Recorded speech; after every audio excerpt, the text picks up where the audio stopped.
Hello po, good morning. Salamat po na may pagkakataon kaming makabisita man lamang sa inyo. Kumusta po kayo? Nagpapatuloy po tayo sa ating serye tungkol sa pamilya. Sino na po dito ang mga nanay? Taas daw ang kamay ng mga nanay. Oh, okay, salamat po. Sa mga nagnanais maging nanay. Wala. Sa mga nakalipas na linggo po ay tinalakay natin ang disenyo at layunin ng Diyos sa pamilya. Ang katungkulan ng asawang babae at ng asawang lalaki. O na-improve na po ba? Naging mapagpasakop na ba ang mga babae? At yung ating mga asawang lalaki ay naging mapagmahal na baga? Amen daw. Amen na, amen. Tapos, ang katungkulan ng tatay sa kanyang mga anak. Ngayon naman po ay pagbubulayan natin ang mga katungkulan ng nanay sa kanyang mga anak. O nanay, o pakitapik naman ng mga tatay. O nanay, ikaw naman. Marami nagsasabi na ang pagiging nanay ay isang napaka-noble profession. Ako po ay kahit nung bata pa ay mahilig manood baga ng beauty contest. At habang ako'y nanonood, napukaw lamang ang aking damdamin sa isang contestant na ang tanong sa kanya ng hurado ay, ano ang napaka-noble profession para sa isang babae? At nagulat po ako sa kanyang sagot. Ang sagot nung binibini ay, para sa akin, ang napaka-noble na profession para sa isang babae ay ang pagiging nanay. Napatigil ako. Di ba ang dami namang profession na matataas, na inaakala natin yun ang kanyang isasagot. Pero sabi ko ay, nanay, bakit kaya? Kasi ang nanay ay walang tigil. Simula noong mapangasawa sila ng ating mga tatay, ay doon nagsimula ang lahat. Lahat ng ano? Pagod, sakripisyo, lihim na mga luha, mga hindi maibulalas na iyak, at walang katapusang paglilingkod. Na kahit na may sakit, mabangon. Kahit na masama ang pakiramdam, mabangon. At yun ay ginagawa niya hanggang sa kanyang mga apo. At hanggang sa siya ay may buhay. Ang sabi ko po noon, nung ako ay ikinakasal na, sabi ko, bakit ang aking ina kaya ay iyak ng iyak? Si inay ay iyak ng iyak.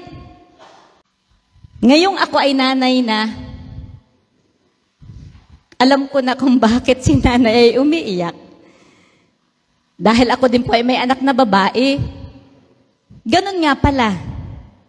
Mapapaiyak tayong mga nanay kapag ang ating mga anak na babae ay mawawalay at magkakapag-asawa na.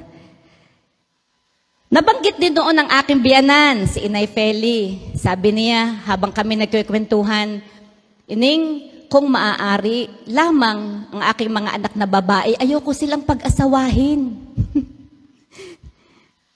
Ay sabi ko naman, bakit naman inay, ay para tayo nahadlang sa kanilang kaligayahan. Ay buti nga kung laging maligaya. Yun ang iniiiwas. Dahil mahirap ang may asawa. At lalong mahirap ang magkaroon ng mga supling. Dahil bilang mga nanay, marami tayong responsibilidad o tungkulin na dapat gampanan. At yun ang tatalakayin natin ngayong umaga. Ano-ano ang mga tungkulin ko bilang nanay? At hindi lang basta isang nanay, kundi bilang isang makadiyos na nanay. Bakit nasabi kong bilang isang makadiyos na nanay? Dahil meron namang kahit hindi mga Kristiyano ay nagpapakananay, mabubuting mga nanay. At masasabi nating napakahusay sa pagiging nanay. Ngunit ang Biblia po ay naglatag sa atin ng mataas na pamantayan sa pagmamagulang o sa pagiging isang nanay. na inaasahan niyang magiging basihan ng mga sumasampalataya kay Kristo tungkol sa pagmamagulang. Ngayong umaga po ay iisa-isahin natin ang mga katungkulan ng nanay mula sa pisikal, emosyonal at higit sa lahat sa espiritual na aspeto ng pagnananay. Una po, unang katungkulan ng nanay sa kanyang mga anak, una ay mangalaga, to care physically and emotionally. Ang sabi po sa Kawikaan 31 verse 27, sinusubaybayan niyang mabuti ang kanyang sambahayan at hindi siya tumitigil sa paggawa araw-araw. Katungkulan nating mga nanay na pangalagaan ang pisikal at emosyonal na kalagayan ng ating mga anak. Tayong mga nanay ay natiyak, nasigurado, kung meron na ng lahat ng pangangailangan ng kanyang sambahayan, lalo na ng kanyang mga anak. Tinitiyak na niya, ng nanay, na meron na ng lahat. Kung minsan pa nga, isang hingi lamang ng ating mga anak ay naandun na. Minsan sabi po ng aking anak, Mama, nasaan po yung karayom? Ay naandun anak sa kabinet, nasa lata. Yung gunting po, ay naandun sa Durabox sa patatlo. Bakit ikaw mama, sa ulo mo ang mga gamit? Nasaan ang itak, nasaan ang kutsilyo? Ay yun talaga ang nanay. Sa ulo kung nasaan ang mga gamit, yung mga bagay-bagay. Tinitiyak ng nanay na meron ng lahat. O bakit kaming mga nanay kapag maalis ng bahay at maiiwan ang mga anak? Natitiis ba nating wala silang ulam? Diba? Pag-prepare na natin, andini ha, tinakpan ko na dini. O yung ilaw, yung lahat. Pati aso, nabilin, pusa. Di tayo prinsesa sa bahay. Di tayo reyna na pahila-hilata lamang. Patamad-tamad. Di ba ang mga nanay, kay sarap-sarap isipin natin sa pakiramdam natin na malinis ang bahay, na maayos, malilinis din ang ating mga anak, tapos naaasikaso natin sila, na isang hingi lamang na mga bagay-bagay gamit sa bahay ay andun. Yun po ang tumitiyak na isang nanay, yung isang tanay na nangangalaga, nag-aasikaso. Ang sabi po doon sa Exodo 2:1 hanggang 10 ay ating mababasa ang ganito. Exodo 2, chapter 2 po, verse 1 to 10 ay ating mababasa ang ganito. May mag-asawang buhat sa lipi ni Levi na nagkaanak ng lalaki. Napakaganda ng bata, kaya 3 buwang itinago ng ina. Nang hindi na ito maaaring itago pa, kumuha siya ng isang basket na yari sa tangkay ng tambo at pinahira ng alkitran. Pagkatapos isinilid niya rito ang bata at inalagay sa tabihan sa gilid ng ilog. Ang ate naman ng bata ay lumagay sa di kalayuan upang tingnan kung ano ang mangyayari. Maliligo noon sa ilog ang anak ng babae ng Faraon. Natanaw niya ang basket kaya't ito'y ipinakuha niya sa kanyang katulong nang naglalakad-lakad naman sa tabing ilog. Nang maiabot sa kanya ang basket, inalis niya ang takip nito at nakita ang batang umiiyak. Naawa siya sa kanyang nasabi, ito'y anak ng isang Hebrea. Ang kapatid naman ng bata ay lumapit sa prinsesa at kanyang sinabi, kung ibig po ninyo, ihahanap ko kayo ng isang Hebreyang mag-aalaga sa batang iyan. Sige, ihanap mo ako, sagot ng prinsesa. Umalis ang batang babae at tinawag ang kanyang ina. Nang dumating ito, sinabi ng prinsesa, alagaan mo ang batang ito at uupahan kita. Kinuha ng ina ang bata at inalagaan. Nang malaki na ang bata, dinala siya ng kanyang ina sa prinsesa at itinuring na anak nito. Sinabi niya, napulot ko siya sa tubig, kaya Moises ang ipapangalan ko sa kanya. Ang mapangalagang nanay ay tinitiyak ang kaligtasan ng kanyang mga anak. Kahit na mahirap kay Jochebed, yung pong nanay ni Moises, na ipatianod ang kanyang anak sa tubig, maaaring delikado. Baka siya'y mahulog sa tubig, makita ng gustong pumatay sa kanya, ngunit ito lamang ang naisip niyang paraan para maligtas ang kanyang anak. Hindi naging alintana para sa kanya ang lagay ng bata, maligtas lamang ito. Ang sabi po sa talata ay 3 months pa lang, 3 buwan pa lang, ngunit dahil sa takot na makita ng mga gustong pumatay sa kanya, yun na lamang ang kanyang naisip na paraan para mabuhay ang kanyang anak. Basta maligtas lang niya ang bata, kahit alam niyang malalayo sa kanya, kahit na masakit sa kanya na ipatianod sa tubig ang kanyang anak, basta safe at magkakaroon siya ng magandang kinabukasan. Di ba ganon tayong mga nanay, alang-alang sa ating mga anak, kahit masakit o mahirap, basta mapaayos lamang ang kanilang kalagayan, ang kanilang kinabukasan, handa tayong magsakripisyo alang-alang sa kanila. Isang halimbawa po si Jochebed ng pagiging isang mabuting nanay. Hindi niya alintana anuman ang mangyari dahil alam niya na kapag nasa kanya mapapahamak. Pero naglagay siya ng pamamaraan upang ang kanyang anak ay mapabuti sa mabuting kalagayan at magandang kinabukasan. Ikalawa po, katungkulan ng nanay sa kanyang mga anak ay ang magtuwid. To discipline and train them. Sabi po sa Kawikaan 22 verse 6, Kawikaan 22 verse 6, ituro sa bata ang daang dapat niyang lakaran at hanggang sa paglaki din niya ito malilimutan.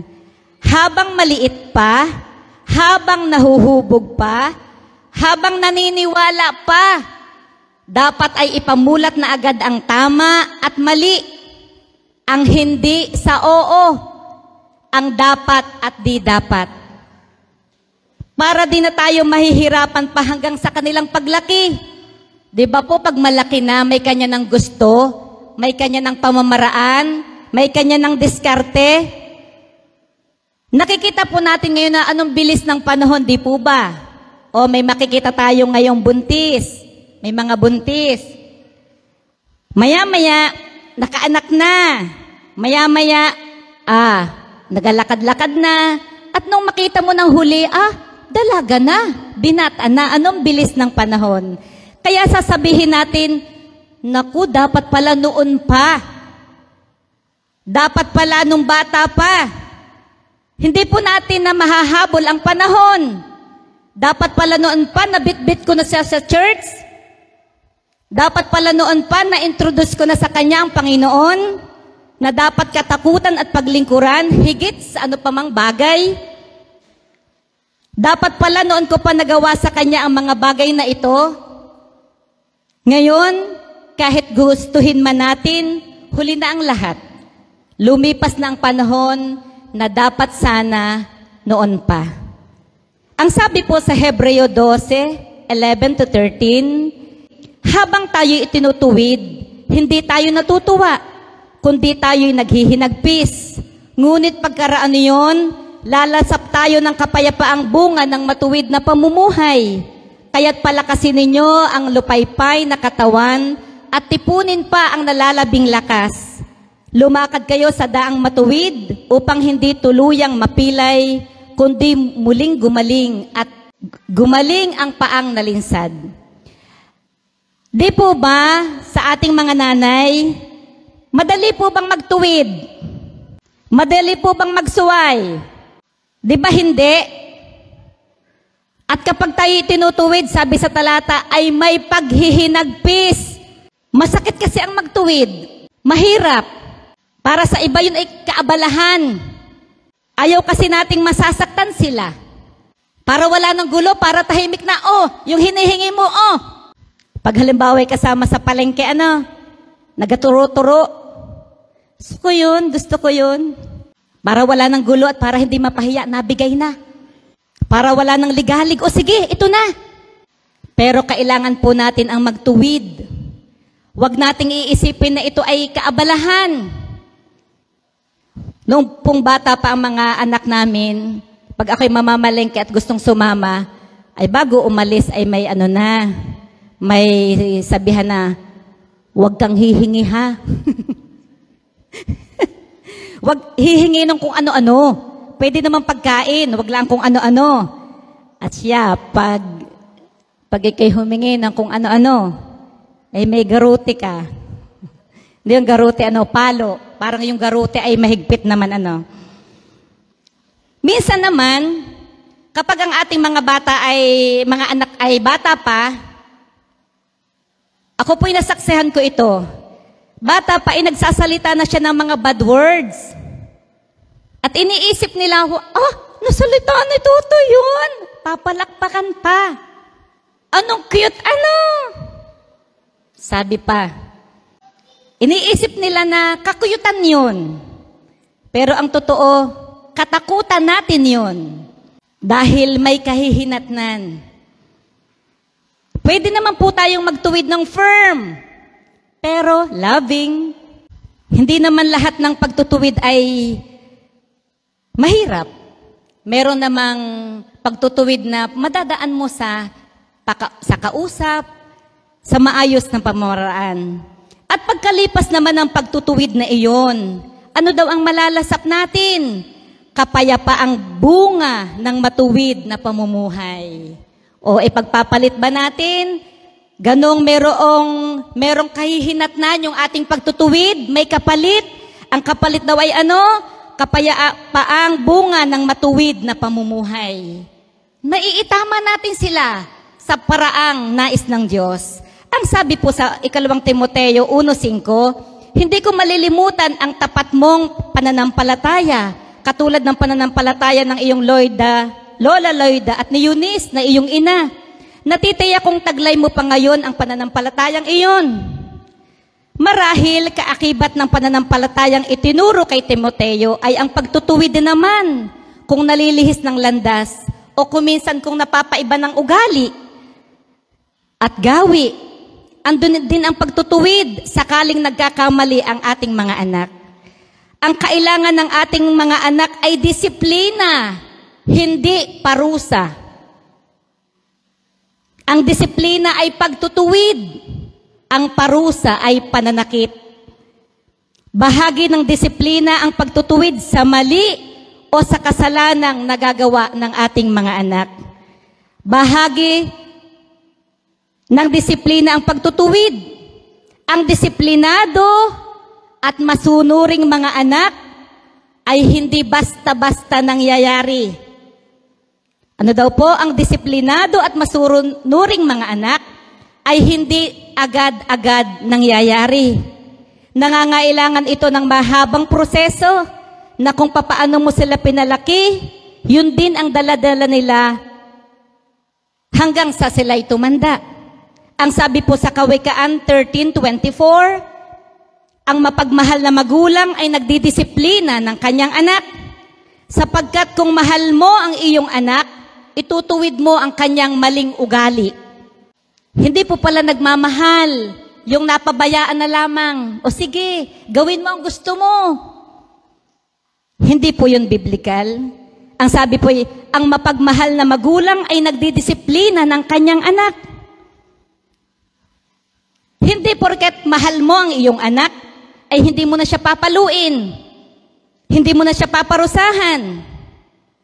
Bakit tayo nung tayo mga bata pa? Sino na po sa ating mga nanay, mga tatay, yung matatanda na, ang napalo na ng nanay? Napalo, nagaruti, nasinturon, nahanger. Ang iba pa nga ibinitin sa sako. Pero ano naman ang naging bunga? Di ba ang babait natin? O sabihin mo sa katabi mo, di ba ang bait ko? Napalo ako noon? O, tanda ko po, kami may isang anak na napalo ni papa niya. Putol. Ang tangkay ng payong. Opo.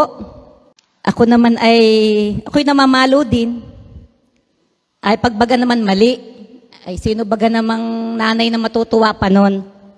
Kung kailangan padapain, kung kailangan idisiplinahin, gawin natin yun para sa kanilang kabutihan. Mas maganda wari nating maririnig na sa pagtanda nila, sasabihin nila, naku, kung hindi ako napalo ni nanay, hindi ako nagtanda. Hindi ako ganito ngayon. Di ba ang sarap pakinggan na dahil sa kanilang naging bunga ngayon, ay dahil sa ating pagpapalaki sa kanila? Ang disiplina ay pagtutuwid, ang parusa ay pananakit. Bahagi ng disiplina ang pagtutuwid sa kasalanang nagawa nila. Ang disiplinado po at masunuring anak ay hindi basta-basta agad nangyayari. Nangangailangan ito ng proseso, oras at panahon. Pangatlo po, nakatungkulan ng nanay sa kanyang mga anak ay bumuo, to build, to encourage, and to teach.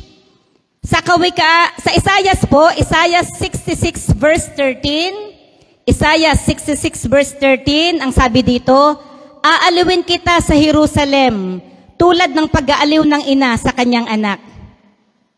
Likas sa ating mga anak ang maging dependent, lalo na sa kanilang mga nanay, sa kanilang mga ina or mami. Walang kakibot-kibot ay mama. Kahit ando naman ang kanilang papa or ama, sa ating mga nanay sila kumukuha ng lakas, pag-asa. Para bagang pag andun ang nanay, wala silang problema. At kahit man tayo, tayo ay may nanay din, ganun din tayo. Parang tayo nakasandal parang nakahiga tayo sa kama. Kapag andun ang nanay ay payapa. Kapag sila may problema sa school, andun sila. Kapag may sakit, andun din sila. Kapag bigo ang iba sa pag-ibig, andun tayo, umaaliw, nagbibigay ng payo, nagbibigay ng comfort. Kaya dapat lagi tayo ay nasa tabi ng ating mga anak. Kaya sila minsan ay di nabubuo, ay wala tayo sa tabi nila. Broken sila kapag wala ang nanay. May bahagi sa kanilang pagkatao na di buo kung wala ang nanay. Kaya mahalaga na laging andyan ang nanay, na de-develop ang kanilang self-esteem. Ganyan kaputi ang Diyos, na nilikha tayong mga nanay, sa gampaning iyan na tayo dapat ang gumampan. Pero, kapag nabigo tayo na gawin ito bilang mga nanay, hahanap nga sila ng ibang nanay na makakatagpo ng kanilang pangangailangan. Walang ibang pwedeng umaliw sa ating mga anak kundi tayo lamang na kanilang nanay. Bakit mayroong ibang mga anak na sa iba pa nagsasabi ng sikreto? Sa iba pa nga nagsasabi at nagtatapat ng kanilang problema, kanilang mga pinagdadaanan. Gayong ando naman ang nanay nila. Paano kasi minsan magsasabi pa ang ating mga anak, Nay, ay nako, nakaburag na agad. Di pa nakakasimula, nakaratrat na daw agad. Makakapagsalita ka pa. Kung gayon, mananahimik na lang at hahanap na lang ng iba upang doon nila maibulalas ang kanilang sama ng loob, problema, hinaing. Ang sabi po sa talata, kung paano tayo ay aaliwin ng Panginoon, gayon naman ang mga nanay ang unang aaliw sa kanyang mga anak. Dahil walang ibang makakaintindi, walang ibang makakaunawa sa kanila, kundi tayo lang mga nanay. Dahil ikinumpara ang pag-ibig ng Diyos ay tulad ng isang nanay. Dahil alam natin kung paano tayo inibig, inaruga ng Diyos, ay parang tulad ng isang ina. Wala nang pwedeng ukumpara pa sa pag-ibig ng Diyos, kundi ang pag-ibig lamang ng isang nanay. Kung meron mang isang tao na nakakaunawa ng salitang sakripisyo, number 1 sa listahan ay ang mga nanay. Kasi ang sakripisyo nila ay di tumitigil. Kaya tayong mga nanay ang may napakalaking role kung paano natin sila mapapalaki ng maayos. Yung nasa likod nila tayo, makikinig at magsasabing, kaya mo yan anak. Sige, wag kang susuko. Ako ang number 1 fan mo. Ang galing-galing mo kaya. Dito lang ako sa likod mo. Kakayanin natin ito. Bakit tayo ay merong mahuhusay na mga preachers? Bakit meron tayong mahuhusay na manunugtog, mang-aawit? Iyan ay dahil may mga devoted na nanay na nasa likod nila. May mga nanay na nakahandang ialay, ibigay ang buhay nila alang-alang sa Panginoon. Tayo ang magiging kasangkapan ng Panginoon kung paano sila magiging buo sa paraang nais ni Kristo para sa kanilang buhay. Hindi tayo magiging hadlang kung ano ang nais ng Panginoon para sa kanila. Tayo laging nasa likod nila.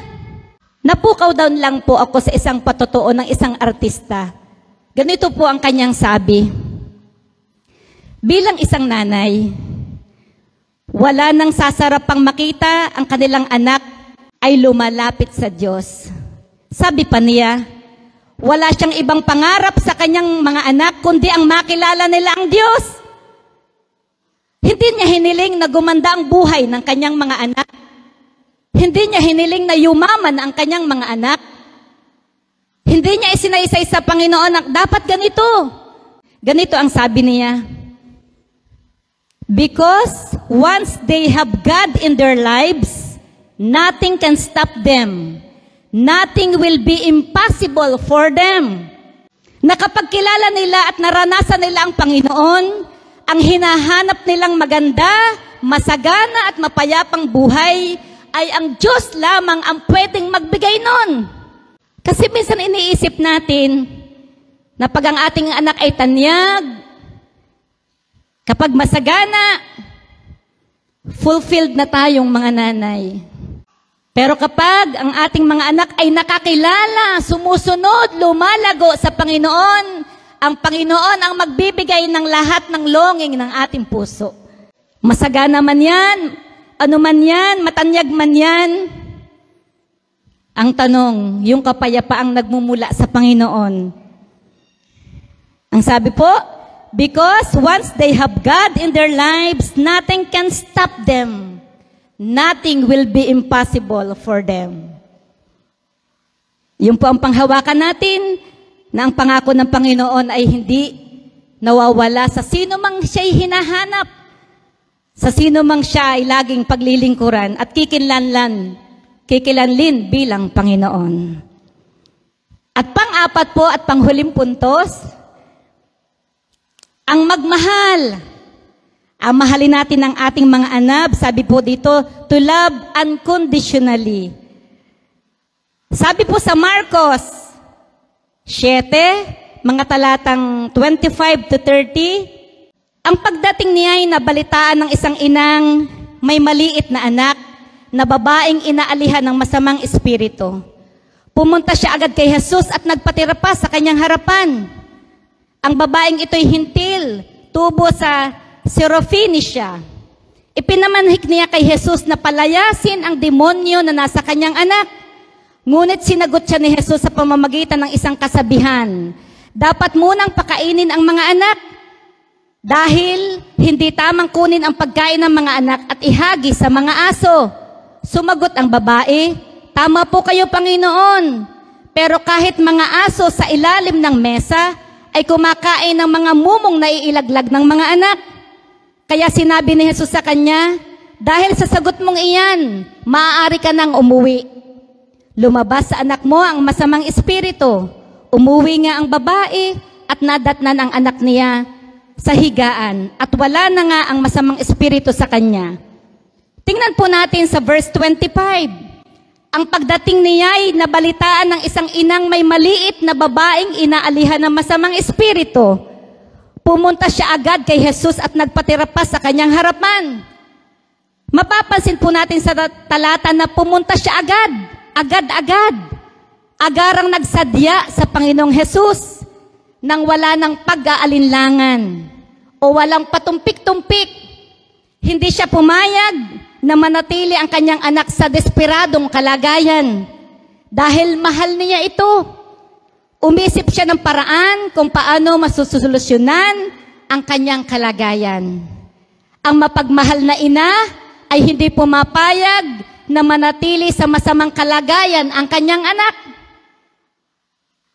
Katungkulan nating mga nanay na alamin ang kalagayan ng ating mga anak. Kung nasa hindi magandang kalagayan, hindi dapat tayo pumapayag na manatili sila sa ganong kalagayan. Tayo ang unang dapat magmalasakit sa kanilang kapakanan. Alam ba natin ang kalagayan ng ating mga anak? Na-check ba natin kung ano ang napagagawa nila? Ang mapagmahal na nanay ay hindi sumusuko na humanap ng lunas sa ikagagaling ng kanyang anak. Sa ating teksto, maaaring marami nang nalapitan yung babae, yung nanay ng bata. Marami na siyang nalapitan na maaaring makagamot sa kanyang anak. Ngunit wala ni isang makagaling sa kanya. At noong nabalitaan niyang naroon si Jesus, sinamantala niya ang pagkakataon na kahit na siya isang hintil na tubong Syrophoenicia, ay di siya nag-atubiling dalhin ito sa Panginoong Jesus. Kung talagang mahal mo, kung talagang iniibig mo ang iyong anak, dadalhin mo siya sa paanan ni Jesus. Sa kwento po ay isang hintil ang babaeng ito at hindi noon pinapayagan na sila'y makasalamuha sa mga Hudyo. Kaya ang sagot sa kanya ni Jesus ay ganito sa verse 27. Dapat munang pakainin ang mga anak dahil hindi tamang kunin ang pagkain ng mga anak at ihagis sa mga aso. Ibig sabihin, ibibigay muna sa mga Hudyo bago pa sa kanila. Ngunit ano ang naging sagot ng babae? Tama po kayo, Panginoon. Pero kahit mga aso sa ilalim ng mesa ay kumakain ng mumong na iilaglag ng mga anak. At nakita naman natin sa babae na hindi siya nabigo. Noong lumapit siya sa Panginoong Jesus, marahil iniisip ng babae, bahala na. Kahit na ako'y mapahiya, bahala na basta ako'y nakalapit. Basta inailapit ko ang aking anak, ano man ang mangyari, ano man ang danasin ko. Diba nakita po natin na lahat ay gagawin ng nanay alang-alang sa kanyang mga anak. At hindi naman siya nabigo. Kapag inilalapit natin ang ating mga anak sa Panginoong Jesus, kailanman din niya tayo bibiguin. Tayo ang dapat nagadala sa ating mga anak sa Panginoong Jesus upang sila'y makasumpong ng kagalingan. At kung meron mang pinakamatinding pangangailangan ang ating mga anak, iyon ay ang kanilang kalagayang espiritual. Di po ba? Sa mga pisikal na kailangan ng ating mga anak, mabilis nating nabibigyan ng pamamaraan. Sa mga pisikal na pangangailangan, tuition fees, uniform, mga projects, mga nagagandahang mga costume, isang birthday na napakaganda, dibo na napaka-sosyal. Pero ang sabi sa talata, inilapit ng ina ang bata sa paanan ni Jesus. Kung meron mang number 1 na di dapat natin nasukuan, ay yun ang kagalingang espiritual ng ating mga anak. Sukdulang maglumuhod ang nanay. Hinubad niya ang kanyang kahihiyan sa pagbabaka sakaling gumaling ang kaniyang anak. At ito ay kanyang ginawa. Hanggat hindi natin nakikita na sila'y lumalapit, nagsisisi at nagbabalik loob sa Panginoong Diyos, di dapat tayo titigil na iluhod sila kay Jesus. Lumikas na tayo mga kapatid sa mababaw na klase ng pagmamahal na tungkol lamang sa pagpuprovide ng lahat nilang physical na pangailangan, kundi tungkol sa pag-aapuhap sa Diyos para sa kanilang kagalingang espiritual. Kung pakiramdam natin ay very good na tayo kapag nai-provide natin ang kanilang pangangailangang pisikal, nagkakamali po pala tayo. Di ba kung talagang kailangan ng ating mga anak, minsan nakapala natin ang ating mukha, napangutang natin, maibigay lang ang gusto nila, na kahit minsan, kahit tayong mga nanay, wala na, maibigay lang na natin sa ating mga anak. Lalong higit pa naman, ang kanilang kalagayang espiritual. Huwag tayong titigil na iluhod sa Diyos ang ating mga anak hanggang sa makita nating tunay na kinikilala nila ang Diyos at nagsusuko sila ng buhay sa ating Panginoong Hesus. Tularan natin ang ina ng bata na lahat ay ginawa at hindi man siya nabigo. Nung ilapit niya ito sa Panginoong Hesus, agaran siyang gumaling. At alam natin na kapag siya ay pinagaling ng Panginoon spiritually, maging yung physical ay pagagalingin niya. Ang lahat ay ibibigay niya. Yun ang pinaka-the best, yung spiritual na kalagayan. Ang tao ay nilikha ng Diyos na mayroong pangangailangang physical, mayroong pangangailangang emotional, at lalong higit ay yung spiritual. At bilang nanay, tayo ay kasangkapan ng Diyos upang matugunan ang mga pangangailangang ito ng ating mga anak. Sa dami at bigat ng inaasahan sa atin, may mga pagkakataong pakiramdam natin ay pasan-pasan natin ang mundo, mga nanay. Minsan ay anong hirap, anong pagod, at minsan binabaraso at pinaparaanan natin ang mga bagay-bagay sa pamilya sa ating sariling lakas, sa ating sariling diskarte.